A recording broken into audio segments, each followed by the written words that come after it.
This week's Real Dudes Podcast.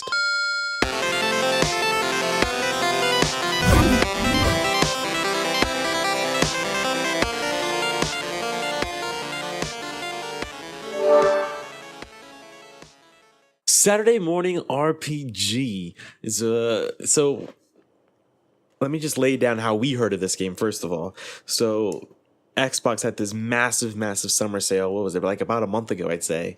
Right. Saturday Morning RPG was like $1, and I'm like, I'll spend $1. This sounds cool. So Saturday Morning RPG is developed by Mighty Rabbit Studios, and it takes place. You're like this ordinary high schooler who's receives this notebook that gives you these like special powers that you can use through different battles and stuff.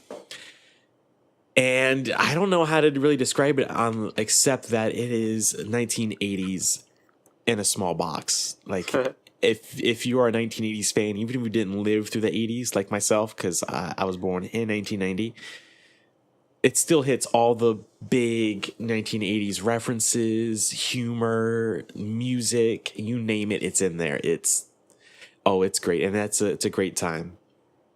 Yeah.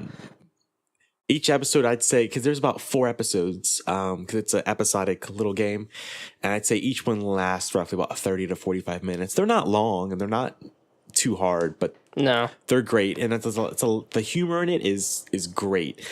So if you are a fan of the 80s, this is amazing. I highly recommend it. Something that stood out to me about it that I thought was really cool that I didn't get from the actual screenshots that I saw on the marketplace was the 3D graphics with it. Yes. Like how they did 8-bit graphics with, or was it 16-bit graphics with the 3D graphics. I thought that was a really kind of genius way of collaborating those two styles together. I agree. And the fight scenes there, it's turn-based fighting, but like it reminded me a lot of if maybe something like Street Fighter was a turn-based fighting game or something, because like you would have stuff going on in the background, and it was fun to watch that stuff too, which I loved. Just as much as the actual fighting and stuff. Yeah. And you don't really see too much turn-based RPGs anymore. So it was kind of refreshing playing that style of an RPG as opposed to, we see more Western RPGs coming out and kind of more build your character up and not the turn-based RPG style games that was heavy back in the early mid 90s and early 2000s. So I really liked that. What do you think about the special moves in the game? I thought they were hilarious because there's the like the basketball that sets people on fire. Do you think that was like an NBA Jam reference? Yeah, I totally think so. Think so. And there was like the CD you could throw and hit people with.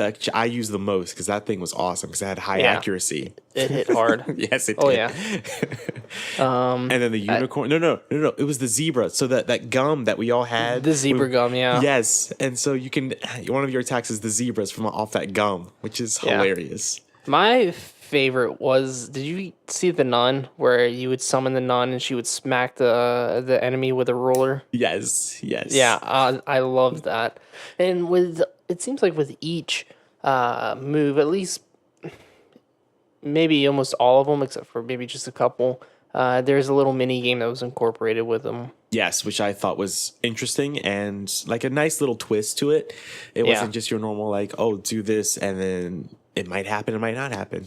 Yeah. It was either tap A or you had to time something, something involved you had to do, which was really cool. Yeah. What'd you think of the notebook, having to have like a scratch and sniff sticker kind of thing? I was gonna talk about that at some point. I hated it. I thought it was so cool the first like few times, and by like episode 3 or 4, I was just done with it. No, because one, it was partially because I was lazy. Yeah. I was using my Elite controller, and I feel like I wore the heck out of my thumbstick on it. Like shake, because what you have to do is before each fight. You're talking about before each fight, right? Right. Okay.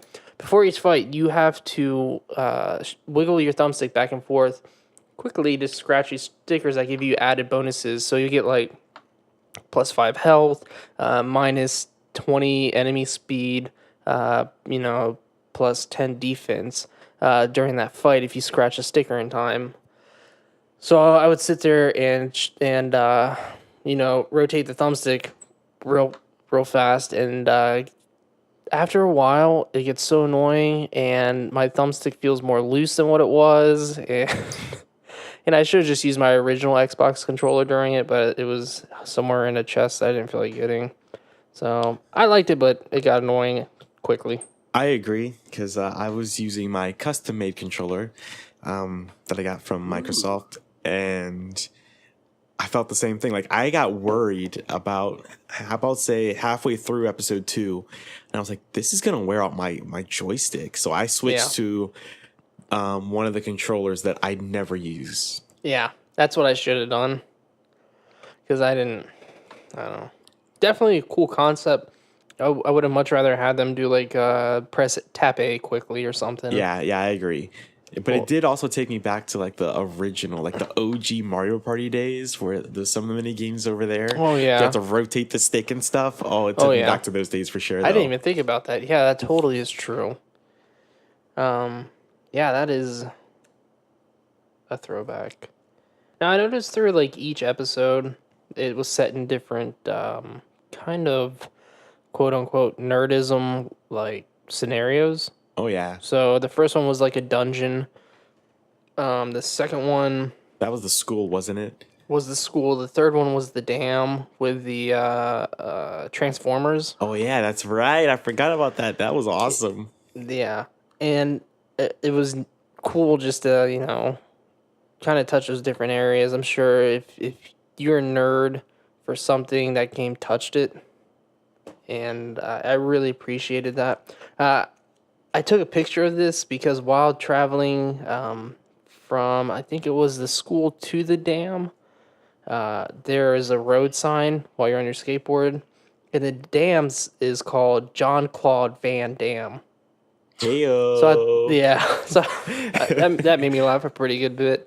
And I love the Transformers, and then there were these road workers that were doing some construction, and they were all like minions from Despicable Me and the Minions movies. So definitely a lot of cool references in there, and I didn't think it ever got old at all. No, not at all. The jokes were fresh. I mean, it was cheesy, but it was cheesy like an 80s movie cheesy, which was fantastic. So it just it played to its strengths very well. Yeah. The only thing that I disliked about the game was the scratch and sniff game. Yeah, I agree. Also the track, because there would be times, because there was a time limit for you to scratch and sniff that stuff, and I would get caught into a battle and you just forget about the mechanic altogether, and not do it. And the battles are 10 times harder if you don't have, if you don't do it at all. Like it's crazy. Which you get achievement if you complete it. Yes, you do. I guess maybe the only other thing that I thought is some of the puzzles and side quests. Maybe they weren't that difficult. No, they weren't. It's not a very difficult game at all. No, which they could make it a little bit more difficult. I thought the combat was difficult with some of the fights, but everything else was just kind of it was pretty simple and straight to the point. I think I died maybe 2 or 3 times in combat. Like it. Yeah. And I never had a trouble per se with the fight or anything like that. But it was a lot of fun for what it is, and it was, like I said, I got it for like $1. Oh yeah, so worth it. Yeah, definitely well worth the money, and even at full price, it's worth it too. I agree. I'd highly recommend it. If I were to give it a rating on the Real Dude scale, I'd say it's probably a nice whiskey sour. Whiskey sour. Yeah, it's interesting. Or maybe an old fashioned. Well, I'm gonna switch it. up. It's gonna be an old fashioned. Yeah. Because it's retro. Yes, sir. There you go. Welcome to Real Dudes Podcast. This is Andrew, here to tell you that if you enjoyed this video, you can head over to iTunes, Podbean, or any of your favorite audio podcasting apps and subscribe to us so you don't miss an episode. Also, don't forget to like and subscribe this clip and channel. If you do, You'll be happier than evil Anakin in a room full of younglings.